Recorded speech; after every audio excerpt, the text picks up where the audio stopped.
समस्त समग्र ब्रह्मांड जितेटा सूर्य अच्छी जिते तारा अच्छा जिते जह्न अच्छा ये समस्त चाराचर मोर अधीन।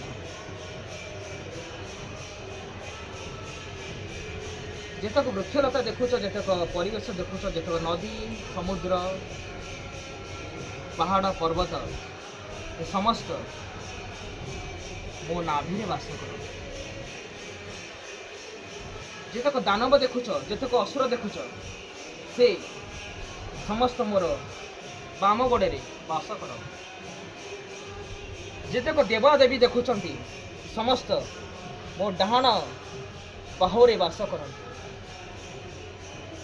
सौरमंडल जतक सूर्य अच्छा समस्त मो आज्ञा चक्र वृक्षे भाव अवस्थित अच्छा। जतक चंद्र देखुं पिंड ब्रह्मांड जत चंद्र देखुच से समस्त मो भ्रुकुटी बसवास कर। प्राणीर जन्म प्राणीर मृत्यु समस्त समाहार व्यक्ति विशेष सबकि मोर हृदयर चित्रगुप्त भाव समाहित हो रही। खू मनीष जन्म नेब खू मनीष मृत्युवरण कर समस्त मो इच्छाधीन भाव कहवा बाहुल्य। तुम्हें मैंने जो देवादेवी को पूजा करुछ तुम समस्त इच्छा पूर्ण करें ना।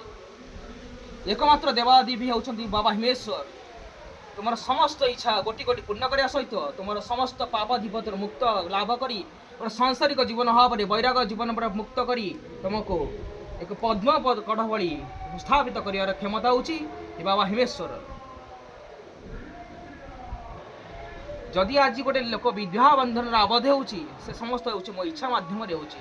जदि से विवाह बंधन रे जदि उपयुक्त पत्नी मिलुनी से इच्छा माध्यम मो इच्छा माध्यम होची।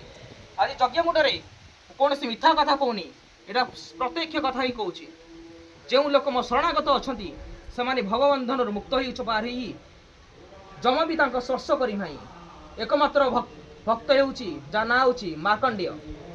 जमभासुर केमी मुक्त लाभ कला ता दृष्टांत तुम्हें माने उपनिषद कथित पढ़ी पार शुणी पार।